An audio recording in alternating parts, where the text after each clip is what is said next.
My Black Templars crusade grows daily, and recently it's been growing a little bit quicker because I've been playing them in a 40k league at my friendly local store. So I've been getting some games in with these guys almost every week, and it has lit a fire under me to get a move on. My Black Templars crusade and I have been through a lot together, and basically I've put this army together twice. Back in the Dizzy, when I was putting together my old tactical marines, I had a bad habit of hoarding bits. I would never put on all of the cool little trinkets and extras because I would save those. I'd be like, one day I'll put together a Vanguard veteran squad or a Stern Guard veteran squad or some sergeants and lieutenants, and I'll use up all of those awesome bits to make something really unique. And that never really panned out, and so it led to my original guys just being a little bland. I was too scared to actually just throw all of the bling onto them and make them really, really unique. I still love my old Marines and I think they look pretty good. But now that I've essentially got the opportunity to do this army again, I've made sure that every single guy is everything they could be. I glue on every bit, every cool shoulder pad, I kitbash and I convert these suckers, even to the point of using some proxies. This is a regular intercessor kit, but the Black Templars are not Codex compliant. A squad of 10 bolter-wielding Black Templars shouldn't just be 10 full battle brothers. It should be made up of initiates, neophytes, and sword brethren. I've taken the old scout squad kit and I have turned these into some proxies for regular intercessor space marines, and it's really easy because the new scout squad kit comes with the old Godwin pattern bolter, which I love. And so I have this squad represented by both space marines and scouts, and I want to add some sword brethren into the mix. I have laboriously kitbashed and converted these Space Marines to be the sergeants of my intercessor squads, and this is how the Black Templars should be. Every squad is led by a sword brethren, and even though in-game these are just going to be regular old Space Marine sergeants on 32mm bases and the same stat line as any other Space Marine, these guys are special.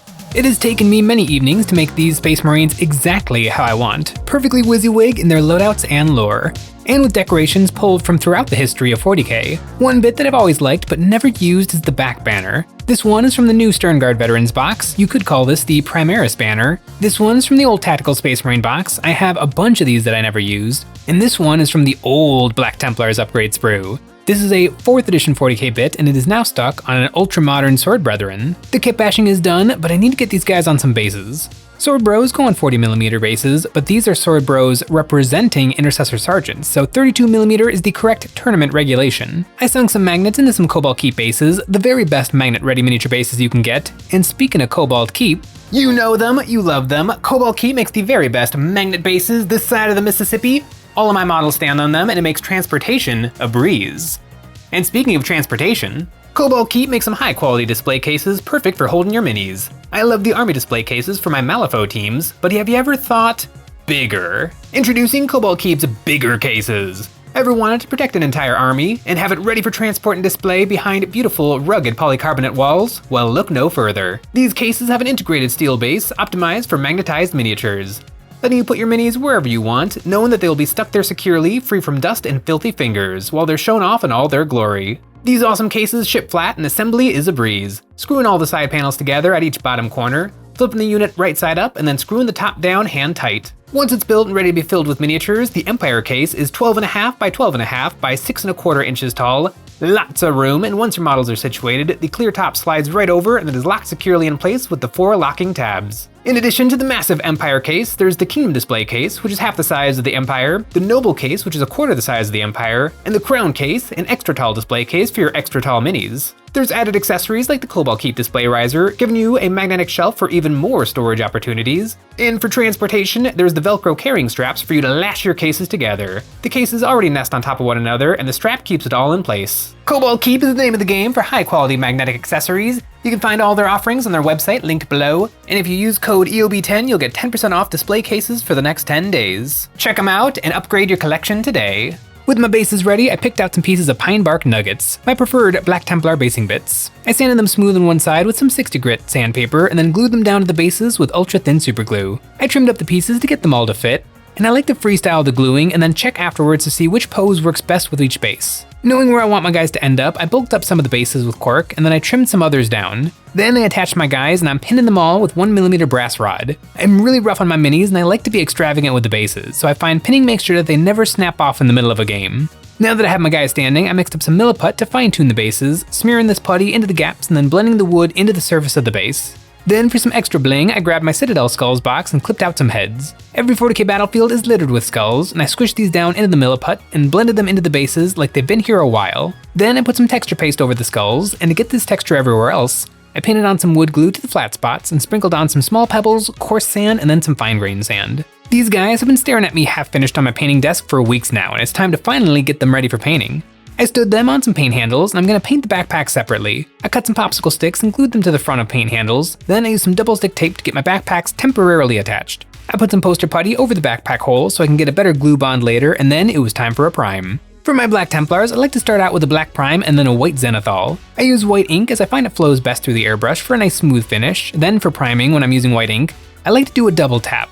Putting one layer on, and then while it's still wet, it looks very vibrant and intense, but it dulls a little as it dries, so I like to come back in and do a second coat. A little touch up to get the brightest spots truly white. The ink is looking lovely, but it's very fragile, so I gave my minis a coat of satin varnish to create a nice protective layer over the paint. And this somewhat shiny surface helps the speed paint to flow nicely. I found with my Black Templars army, the sweet spot is working on a couple of models at once, like 2 or 3. That's led to the best results where I can paint them up to the quality and standard I would like them to be done at, with the energy I have to do it with. I've found that I have much better success if I paint 2 guys one week, and then I paint 3 guys the next week. There's a pretty good chance the whole 5-man squad is done by that week 3. Where if I sit down, gonna do all 5 guys, week 1, still working on them, week 2, still working on them, probably week 3, still working on them. In a week, I can get 2 guys done, and then the following week I get another 3 guys done. All of a sudden I got a 5-man squad. Or if I sit down to do the entire 5-man at once, it becomes a little bit of a slog. I like to go all out on my Black Templars, but if all of those steps get stretched bigger, they start to become a little bit of a chore. If in one painting session, I get to do everything, the black armor, the trim, the weapons, the decals, the faces, it's really fun. But if an entire evening is the black armor, it's not as much fun. Another pro of working in small batches is I find myself making discoveries that I can then snowball onto the next set of guys. A few weeks ago, I was working on these Space Marine Scouts, and I discovered that really thin plastic card makes really good looking fake pages. And so I was able to take that discovery and use it on these Intercessor Sergeants. And if months ago when I was putting this stuff together, I just decided I'm gonna do all of it right now, I would have missed out on that discovery. I'm sure down the road I'll be crunching like 10 Space Marines, getting them ready for a tournament, but for right now, I'm enjoying small bites of Black Templars. The first step in my Templar scheme is a Dunkin' in my Templar soup. This is a mix of Black Templar, Lamian Medium, and Leviathan Blue. This mix gives me a 1-coat solution for black armor. I put this over all the exposed black bits. I put it on fast so it has time to settle in the model, flowing off the raised areas and into the recesses. Then for the cloth, leather, and purity seals, I like to use Bony Spikes, Dryad Brown, Desert Yellow, and Black Paint. These colors in different combinations let me get all of these things done nice and quick. For the tabards, I glazed on Bony Spikes with a tiny bit of Dryad Brown. This watery coat tinges the zenithal, but it doesn't cover it. I can use the black showing through as a guide of where to glaze on some more Dryad Brown. Once I had the recesses darkened, I came back in with pure Bony Spike for the high spots so I can get a lot of contrast. Moving on to the leather belts, I base coated these with Dryad Brown mixed with black, and some edge highlights of pure Dryad Brown, and then just a few little swipes of Dryad Brown mixed with Bony Spike for the brightest spots. For the purity seals, I mixed Dryad Brown with Bony Spike 50-50 to get a lighter brown base color that is different from the rest of the model. Then I did some highlights of just pure Bony Spike. With all these colors, I got all the soft parts looking good, except for those capes, but I have plans for those later. For now, I'm moving on to the metal. My favorite metal recipe is thinned down Noble Skin Speed Paint. This is a black color with a little bit of brown, and it looks really good over a zenithal. It basically does non-metallic metal for me. That's another part of the model done. Now for the red trim. I mixed some black into pure red to get a darker color that I base coated everything in. Now to make these parts look more eye-catching, I need to pump up the contrast. I added more pure red to my mix and then painted about half of each decoration, leaving the darker color in the low spots. Then I put on some pure red, using this sparingly, mostly edge highlighting some of the parts. Now they are as red as they can be, but I can still cheat. Legendary red is a dark orange, and I can put just a little bit of this to push my reds even further. I like to go hard on the red for my crusade as it's the color of righteous zeal. While I have the red out, I want to paint the eye lenses. These heads are from Tortuga Miniatures, and I've really been liking them. The eye lenses are a little extra big, and I painted these just like the trim, with medium red, pure red, and then some legendary red right in the front. These are veteran Space Marine helmets, so I like the look of them wearing older style helmets. These sword brethren are coming along nice and quick, and I feel like every step is leaving me wanting more. When I was done with the tabards, I could paint a couple more tabards. When I was done with the red trim, I could keep painting some red trim, and that is perfect for keeping the energy up on painting up these suckers. The next step is the capes, and capes are something that I struggle with. Capes are big and nebulous and flowy, and I feel like to make them look really, really good, they just kind of have to be painted really, really good. And when I do it with a brush, it kind of means I'm in it for the long haul because it takes a lot of effort to get everything looking really nice. But earlier this year, I painted up a couple other sword brethren, and I discovered a little trick for getting pretty good looking capes pretty quick. I don't want to paint these, so I'm going to cheat. Slaughter Red Speed Paint is a nice red color that'll cover in one wet coat. I quickly slapper this over my models, then I broke out some Silly Putty. I squished this over the danger spot so I don't overspray with the airbrush into the work that I've already done. I really like this Pyroll Red ink for boosting up the saturation and warming up the Slaughter Red Speed Paint. I sprayed this on from above, focusing on the high spots, and then for the low spots, I used Tyrian Navy. This is a blue, but used sparingly over the red, it turns black on the model. And shooting this from below into the recesses, it creates some perfect contrast without me needing to try. In a few steps, the capes are knocked out, and I hit my guys with another satin varnish to protect the paint and get it ready for some decals. Sword Brethren, according to the lore, were black shoulders with red Templar crosses. My guys have their capes pulled up over their shoulders, so for one, I was able to fold the decal over itself and trim off the extra, but for number two, I cut the bottom half of the symbol so that it looks like it's mostly under the cape. Then for the backpacks, I cut some small white crosses out of the Templars Space Knights decal sheet, which is one of the decal sheets available at EonsOfBattle.com. Each backpack got one of these. Now my guys are looking super fancy, it's time for another color, Demonic Yellow. I really like the original John Blanche Templars artwork, and so I like to work yellow into my color scheme. For the Crusade badges on their shoulders, I made them checkered, with yellow and red. For the top of each cell, I mixed white into my yellow, and for the bottom, I mixed some of my pure red to get an orangey color. I edge highlighted these details with their respective colors, and then the only bit left was the plasma pistols. I base coated the armor of these guns with yellow. I like plasma pistols, but I rarely overcharge. I know it's cowardly not to risk it, but a 1 in 6 chance of killing the Power Fist guy doesn't seem all that worth it to me. After I had the plasma pistol armor looking good, it was time for the glow. I put some white paint over the coils, 2 coats got me a nice bright base coat, then for the blue object source lighting, I like to use Caribbean Ocean Speed Paint. Speed paint flows really well through the airbrush, so I can really snipe and get the color right where I want it. Now I have the blue, I really want white paint in between the coils so it looks like it's glowing internally.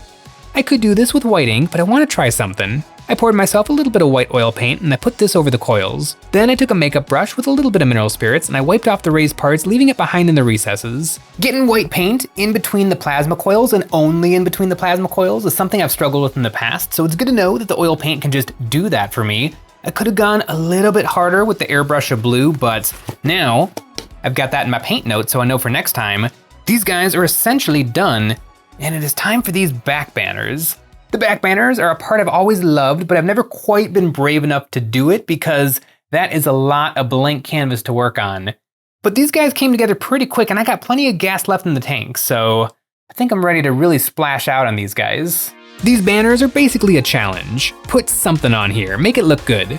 For this one, I'm thinking yellow for the cloth. I put speed paint Zealot Yellow over the whole thing. Once that was dry, it needed a little cleanup. I used Demonic Yellow, glazed onto the highlights and the raised wrinkles, and I ended up painting this over the speed paint. Using the base coat as a guide to where my highlights and shadows should be, I mixed my yellow and red to make some oranges and I sketched this over the flat sections, blending them into the new layers in the speed paint. I found doing a scratchy spotty texture helped me to get it looking good. Now for the symbol, and I could freehand it, but why? This banner is flat enough that I could get a decal on here, and I used a big old Black Templar cross. Once I had it on there, I matte coated the banner. This matte coat is going to act like a primer for some more painting. The decal looks too perfect, and I used graze and glazed this over the symbol to blend it into the banner, making the highlights and shadows follow the wrinkles already in the sculpt. Once I was happy with the cross, I layered on another decal, a skull, and did another matte varnish. The decals are a guide for me to paint on top of. I used gray paints to paint on some dimension to the skull, giving him a forehead and angrier looking eyes. For my piece of paper, the Bear Zenithal looks pretty good. I added a little bit more white paint to brighten it up, and I painted the purity seal with the same color I used for the rest of them.